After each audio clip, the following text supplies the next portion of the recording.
Nah. Cek tes 1. Oke. Dah, udah bisa kita mulai ya. Ya. Ya. Ya. Ya. Ya. Ya. Ya. Dah. Oke, assalamualaikum warahmatullahi wabarakatuh. Waalaikumsalam warahmatullahi wabarakatuh. Iya. Selamat datang di channel Mystical Exploration Indonesia. Mei. Oke. Oke guys, kawan-kawan. Ini konten kami yang pertama ya. Nah, kali ini konten kita ingin membahas tentang sifat-sifat dan karakter makhluk-makhluk bisa ya? Ya. Makhluk emang ya. Bersifat Allah. Sifat-sifat Allah juga kalau enggak lah. Kayak makhluk sifat kuntilanak lah, apalah gundurwo kan Bang ya. Oke, tentang mitos-mitos ya Bang ya. Oke. Jadi Apa aja lah itu. jadi ada nih Bang, aku mau nanya nih Bang. Selaku Abang nih kan silanya pengalaman Abang lebih jauh nih kan. Sedikit lah ya, sedikit lah. Jadi umur pun lebih jauh sebenarnya dari aku kan gitu. Ya. Lebih berpengalaman. Ya. Lebih berpengalaman ya Bang ya. Berpengalaman. Kita aja lah Bang ya. Jangan lupa muda. Oke. Masih muda nih guys ya, 18 tahun nih rata-rata nih. Bang, aku mau tanya Bang. Yang penasaran aku Bang kan. Bagaimana setan itu bisa ada dan menjelma sebagai pemilik tubuh manusia yang meninggal itu Bang? Contoh nih ya, kayak misalnya nih maaf cakapnya aku nih meninggal nih, ya kan? Tapi aku nih masih ada di dunia gitu, gentayangan gitu. Nah itu yang masih Katanya. itu Katanya dan gitu. kata-katanya pun yang beredar kan gitu. mitos saya seperti itu Bang. Nah ini aku bertanya sama Bang, coba Abang jelasin. Oke, sebelumnya kita apa dulu ya? Bahasanya itu tuh bukan setan. Nah, Bang sini Bang. oh iya, jangan ya. Itu bukan setan. Jin. Nah, jin yang kunci maksud tadi kan kayak macam ada orang misalkan kecelakaan, terus dia menyerupai orang yang sudah meninggal, tapi ada makhluk yang menyerupai dia di lokasi kecelakaan atau di rumah-rumah tetangganya atau apa gitu kan. Itu sebenarnya ulah jin. Nah, kebanyakan itu antara dua. Ada yang dibuat oleh jin korin, ada juga jin pasif. Jin pasif itu adalah jin non muslim, jin jahat. Nah, di sini tugas utama para jin pasif, jin jahat itu tugas utamanya itu adalah meruntuhkan iman. Nah, itu konsep awalnya, meruntuhkan iman. Jika manusia takut, runtuhlah satu iman. Jadi tugas jin ini ketika dia menyerupai seseorang yang sudah meninggal, maka dia membuat teror atau menakuti orang-orang yang di situ, atau menjumpai seseorang dan orang tadi bercerita, tadi malam aku jumpa hantunya si A. Selalu itu bahasanya, hantunya si A. Hantu itu nggak ada, jin semua. Jadi ketika dia melakukan itu, timbul rasa takut pada orang, termasuk yang ditemuinya ataupun yang mendengar ceritanya, maka tugasnya berhasil. Itu konsep awal. Nah, ketika gitu Bang. ya, kalau jin korin lain. Kalau jin korin dia lebih dominan menyerupai kita yang sudah meninggal tadi, tetapi di rumah. Nah, seperti dia jumpai keluarganya, apalagi dominan melalui mimpi. Berarti jin korin nih Bang ya. Bisa jadi jin korin, bisa jadi jin pasif. Ada dua kemungkinan. Tetapi kalau dia menghantui, apalagi dia berwujud berdarah-darah, contohnya korban tadi kepalanya pecah, matanya keluar, dan dia menyerupai seperti itu jin pasif. Jin pasif ya. Kalau jin korin dia nggak akan mau menyerupai tubuhnya seburuk mungkin. Nah, karena pada dasarnya jin korin ini adalah jin diri kita yang berbentuk jin yang ada di alam lain. Nah, kebanyakan dia itu ya namanya anggapnya diri kita sendiri. Kita mana mau kita terlihat jelek begitu. Nah, yang mau menyerupai diri kita jelek, yang wujudnya menyeramkan, itu jin pasif. Nah, itulah pada dasar sifatnya. Itu penjelasannya Bang ya. Oke guys, jadi inti dari jawaban Bang Il ini bahwasannya jin itu yang menjelma sebagai tubuh kita atau jati diri kita sendiri yang tertinggal di dunia ini, itu adalah jin korin kita. Nah, dan sifat jin itu tadi ada berapa Bang? 2 ya Bang ya? Pasif dan Itu jin itu ada yang dua. Ada pasif. Jin pasif dan jin muslim. Ada jin pasif dan jin muslim. Jadi untuk jawaban yang pertama tadi, pertanyaan pertama tadi, itulah penjelasan dari Bang Edi. Lanjut Bis. Pertanyaan kedua Bis. Oke. Pertanyaan kedua. Oke. Sifat jin itu seperti apa? Sifat jin itu seperti apa? Apakah dia bisa wujud dalam bentuk aslinya atau dia bisa menjelma sebagai orang yang udah meninggal ataupun mengentayangi kita atau gimana Bang? Lebih jelasnya. Apakah jin itu punya wujud? Ya. Kebiasaan Apakah jin itu punya wujud? Apakah Asli. jin punya wujud? dan kebiasaan Yang digambar-gambarkan oleh orang seperti bertandu apa segala macam. Kalau untuk lebih jauhnya mungkin saya belum bisa jelas detailnya. Yang jelasnya jin itu wujudnya abstrak dan dia tuh mendompleng wujud-wujud yang diciptakan oleh manusia seperti apa itu ya, kuntilanak, wewe gombel, suster ngepot, Suster ngepot ya. Oke. atau Suster ngepot, suster ngepot. apalagi makhluk-makhluknya yang kira-kira menyeramkan yang menurut manusia. Nah, tugas jin ini dia menguping. Contohnya kita gini ada yang Ya, menguping. berarti sifatnya Ya, termasuk tuh Bang yang menguping. Menguping ya. menguping pembicaraan Oh. itu. Meniru. Karena mereka licik. Oh. Nah, jin pasif itu di bawah naungan iblis langsung. Ketua para jin itu adalah Ifrit. Jin Jin Ifrit. Ngeprit. Imprit Ah. ini. Jin paling kuat itu. Nah, jin itu banyak. Ada juga jin namanya jin Aswan, ada Gaul, ada Dakar, Sakar, ada juga banyak dan mereka tuh punya tugas masing-masing Oke. dan mereka komit dengan tugasnya. Oke. Contohnya aja kita bilang Jin Imprit lah. jin Ifrit ketua daripada jin. Ketua, ya. Nah, Ketua daripada jin, betul. contohnya aja kita bilang jin yang dan ini paling legenda dan umum arti katanya memang ada di mana-mana, nggak hanya di Arab tapi ada juga di sini. Itu kalau namanya itu jin Gaul gitu. Dia dominan perempuan, teman ada yang laki-laki. Nah, mereka nih yang suka menyerupai bentuk-bentuk yang diciptakan oleh manusia. Oh, misalnya orang bilang ini, "Woi, Kak, dulu katanya di sini ada kuntilanak gitu." Nah, mereka ngambil Oh, itu. mereka nguping terus Nguping, menyerupai itu, menciptakan. menampakkan diri gitu. Nah. Oke. Seperti contohnya kan kuntilanak. Kuntilanak. Kuntilanak dia dengar tuh secara detail seperti apa sih kuntilanak itu. Oh, kuntilanak rambutnya panjang, terus pakai daster putih. Ya. Nah, kalau orang jumpa itu takut, dia pakailah konsep itu. Diciptakannya dirinya seperti itu dengan tujuan ya meruntuhkan iman, menakut-nakuti. Oke. Dan satu hal, mereka tidak bisa membunuh. Tidak bisa membunuh. Tidak bisa. Berarti yang di film-film tuh Itu hanya di film. Nah, mereka tidak bisa membunuh. Konsep mereka itu, tugas pokok utamanya itu meruntuhkan iman. Ketika manusia imannya runtuh, ketika manusia tidak lagi bersandarkan pada Allah, maka dia lebih kuat untuk mengganggu. Oke. Dan mereka bermain dalam pikiran. Oh. Nah, konsep pertama kenapa ada yang bilang orang ketemu kuntilanak atau wewe gombel atau segala macam hantu lautnya itu terus sakit ceritanya. Sakit. Oh, jumpa nih kan. Oh, itu karena kok keteguran Keteguran alasan sakit kok karena jumpa makhluk astral tadi gitu ya kan. Bukan sebab karena itu. Bukan itu ya. Penyakit datang dari pikiran. Kalau kita pikirkan hal itu, maka itu terjadi. Jika kita nggak pikirkan itu, ya nggak akan. Oke, mungkin segitu aja ya. Itu konsepnya. Konsepnya. Nah, selanjutnya kira-kira Apa bisa ya kan? namanya? Oke, pertanyaan berikutnya. Oke. Bang, ada satu pertanyaan lagi Bang. Aku mau nanya lah nih Bang kan. Bagaimana cara kita mengenal tempat yang konon katanya tempat tersebut angker Bang? Dan banyak penghuninya Bang. Nah kan para teman-teman kita nih kan ada yang kurang paham ataupun yang nggak tahu kan gitu Bang. Datangi rumah angker, nah sekedar datangnya aja pulang-pulang keteguran, pulang-pulang sakit ya kan.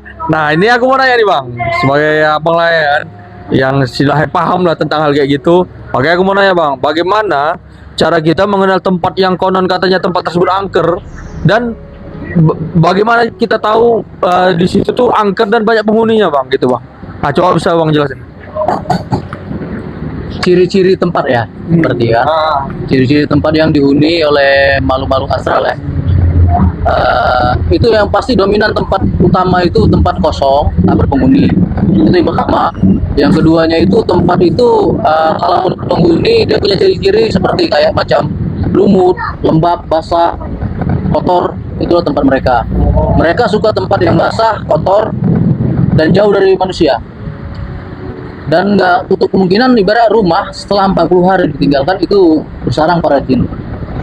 Nah, gak usah aja jauh yang rumah dibiarkan kosong, rumah kita aja itu pasti ada jin yang bersarang tanpa kita sadari. Dan itu tergantung pola dari hidup orang yang ada dalam rumah. Jika dalam rumah ini pola hidupnya itu orang yang dekat sama Allah, insya Allah maka jin yang ada tinggal di situ jin muslim, maka jin pasti akan menjauh. Pasti menjauh. Gitu ya. Jika pola hidupnya yang ya kita tahu sendiri gimana, maka jin pasif itu senang dan dia bakal manggil kaum-kaumnya yang lain. Oh, di sana ada tempat tinggal orang sesuai dengan harapan kita, mereka akan berkumpul di situ makin banyak dan makin boleh dibilang bisa jadi mereka membuat satu kerajaan di situ. Nah, contoh ciri-cirinya kayak Bang bilang tadi, sudut-sudut rumah yang lembab, berlumut, Tempat-tempat kotor lah bang. kotor yang maka dulu Rasul pernah bilang jangan menyiram air panas ke kalau istilah kita wastafel gitu. Oh, ke dalam tempat pembuangan saluran air besar ataupun air kecil. Karena itu bisa menyakiti pembuangan air lah. Ya. Dia suka dengan saluran air. Peceran hujan segala macam mereka suka. Kenapa Rasul selalu bilang gitu? Jangan membuang air panas ke dalam wastafel atau apa cuci piring apa pokoknya yang berhubungan dengan saluran peceran. Karena itu bisa melukai jin. Nah, memang betul jin itu bisa terluka. Jika Allah berkehendak jin pun bisa mati. Tapi nggak tutup kemungkinan jin itu umurnya lebih banyak dari kita. Ya. Lebih panjang. Ya. Nah, bisa ribuan, ratusan, bahkan mungkin sedikit yang saya tahu katanya jin itu jika dagunya ketemu sudah sampai ke menyentuh bumi, saking panjangnya umurnya, dagunya itu menyentuh bumi maka dia kembali muda. Nah, seperti itu. Ada lagi? Jadi gitu aja bang ya penjelasannya bang ya. Bis, ada yang mau ditanya lagi bis? Ada. Coba bis, apa yang kira-kira yang mau kau tanyakan bis? Ada. Nah, apa tuh bis? Kita cerita tentang satanik. Nah, ini Satanik ya. Satanik guys. Penyembah setan ya. Satanik.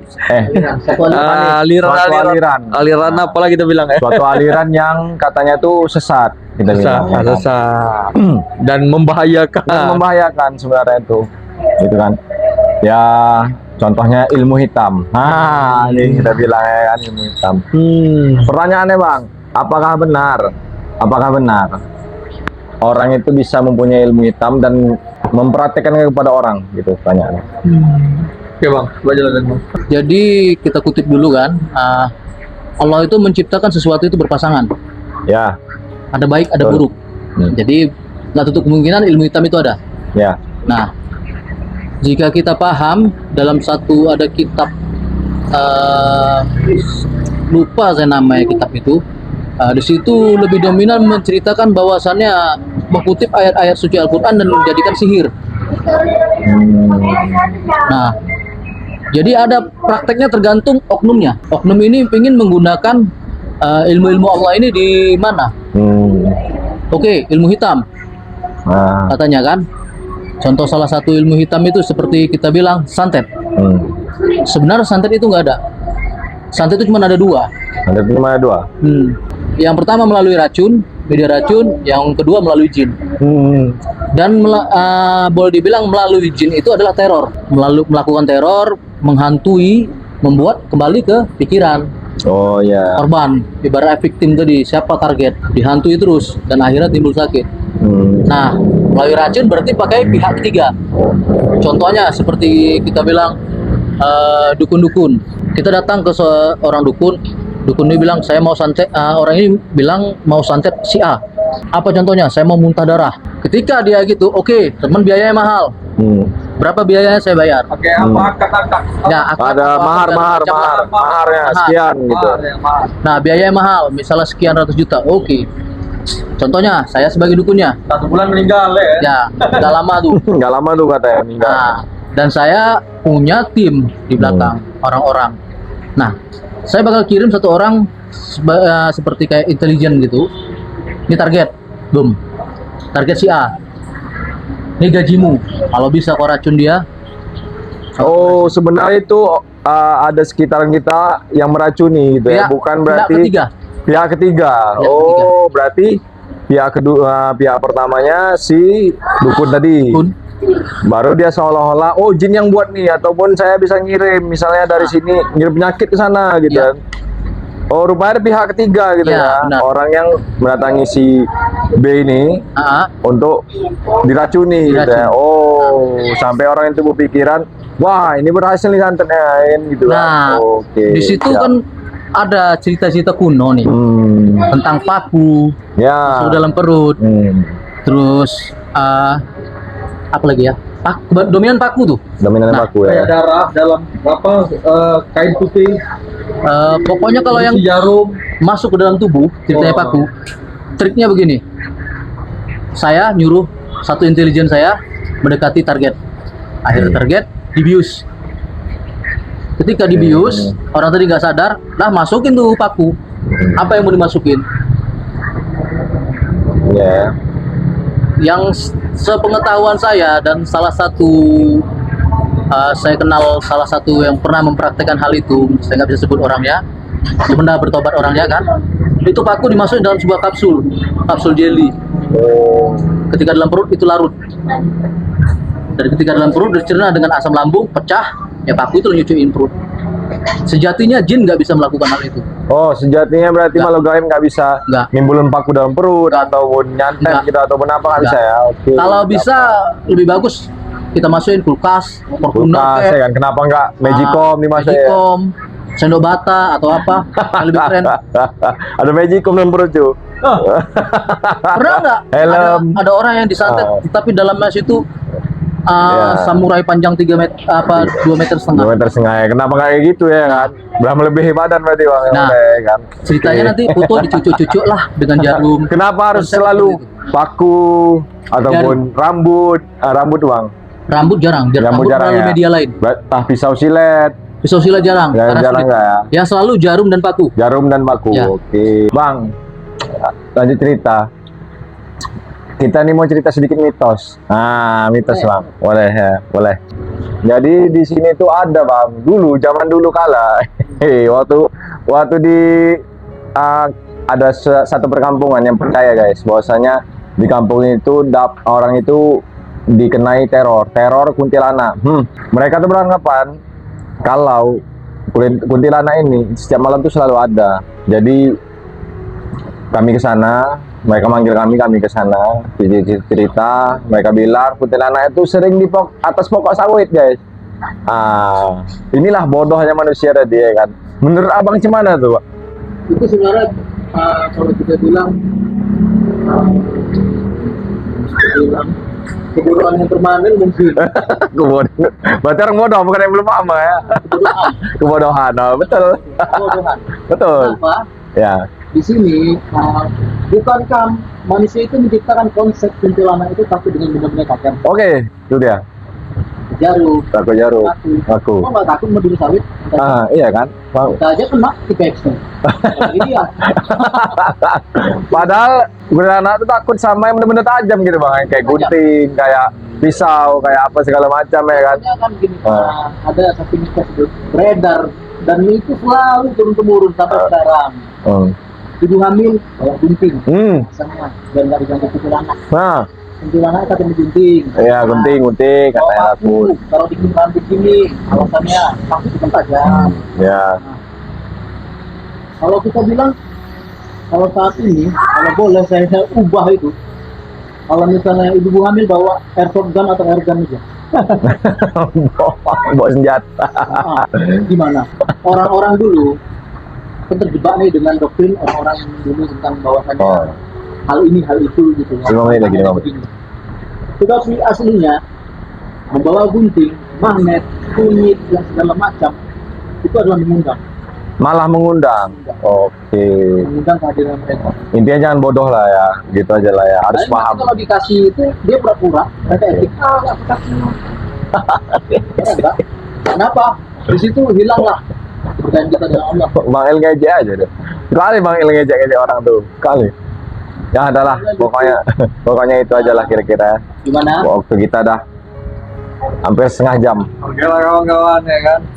Waktu Kita kita pun sambung. sudah Nah. jam 3 ngobrol-ngobrol tentang spiritual, tentang skeptis juga. Oke, keskeptisan kalau kita. Tadi kita pesan di antara kami ini ada yang skeptis, ada yang percaya dan tidak percaya. Ya kan? Oke. Nah, jadi ini yang mau kita bahas sampai tuntas gitu. Bagaimana orang-orang yang skeptis, yang tidak percaya dengan makhluk-makhluk ini menjadi percaya. Nah, sesungguhnya gaib itu sebenarnya ada, kan Bang? Ada. Kan? Nah, sesungguhnya gaib itu ada, Ya, nyata. itu aja intinya. Nah, Dan kita harus percaya tetapi tidak diyakini. kita harus percaya dan tidak perlu kita yakini dan kita imani. Jadi, jadi mohon maaf apabila ada Oh, gini. cerita kami yang salah ataupun kurang tingkah laku kami yang Oke. Jadi gini guys. Oke lah guys. Yang akan datang nih kami ada channel YouTube. Namanya tuh May Mystical Exploration Indonesia. Itu tentang kami eksplor di tempat-tempat angker gitu, yang kata orang tuh ada setannya atau ada yang menakut-nakuti warga. Nah, tujuan kami konten tuh ingin membalikkan mitos itu supaya masyarakat tuh nggak takut gitu, nggak perlu takut dengan itu semua. Jadi silahkan nonton, dan kita juga ada Jangan lupa kalian tunggu ya. jangan lupa tunggu, dan kita ada juga punya akun TikTok ya. Akun TikTok. Akun TikTok May Mystical Indonesia, nanti kita bisa letakkan di deskripsi atau link atau gimana. Pokoknya yang jelas kami punya channel yang namanya Mystical Exploration Indonesia. Silakan ditonton, semoga suka. Dan untuk waktu yang akan datang cuy, kita akan mulai konten kembali setelah sekian lama vakum ya. Dan satu lagi guys, video kami real, No settingan. no settingan, tidak ada rekayasa, Tidak ada rekayasa. tidak ada potong-potong video. Tidak ada Jadi, potong video. Oke. kita langsung upload, yang terjadi kita upload. Nah, yang terjadi itu yang terjadi. Setannya ada apa enggak? Itu yang kita letak di video. Kita kupas. Semuanya. Ya. Iya. Hari ini Kita tutup mungkin ya. bisa kita tutup acara kita yang dengan podcast yang tidak jelas ini. Oke. Oke. Oke, guys. Sekian dan terima kasih. Kami ucapkan assalamualaikum warahmatullahi wabarakatuh. Kita kenal. Waalaikumsalam. Oh, oke. Kita belum kenal. Oke, kita belum kenal ya. Sebelumnya Untuk personil kita mempunyai 3 personil, mungkin bakal tambah 1, 2, 3 lagi, jadi 6. Jadi saya pribadi sebagai orang yang akan turun explore, sebagai Pion. sebagai pion, sebagai tersangka yang langsung terjun ke lapangan. Nama saya Alif Fauzan, dan ini saya akan menjadi orang ya Dan juga terlibat. monitoring. juga terlibat sebagai explore dan sekaligus monitoring ataupun editing. Oh, Nah, Oke. juga editing. Kalau panggil langsung aja panggil. Namanya siapa bang? Namanya Bang? Nama Bang? Buat bisa panggil Uncu atau Cun. Oke. Cun aja lah ya. Nama TikToknya Cun. Cun 0 berapa? Cun NNN07. Oh, Oke. N ada berapa N? N4. N4. Oke, siap. Jadi kalau itu saya sebagai mungkin pengacara mereka, monitoring dan Ayah Il. kawan-kawan kita. Mungkin ada juga sebagian kenal saya adalah Ilham. Dan mungkin nanti tunggu ya kejutan dari kita. Kejutan ya. Ya. Kejutan. Ya. Ya. Dan kita tutup aja ya. Oke. Nama-nama apa sih? Ilham. Ilham. Oh ya, udah sebut udah dia. Kadang-kadang. Oke. Oke, kami suka bercanda guys ya. Oke lah. Terima kasih yang sudah menonton. Sampai jumpa. Ya. Assalamualaikum warahmatullahi Assalamualaikum warahmatullahi wabarakatuh. wabarakatuh. Oke. Tekan deh. Kamera.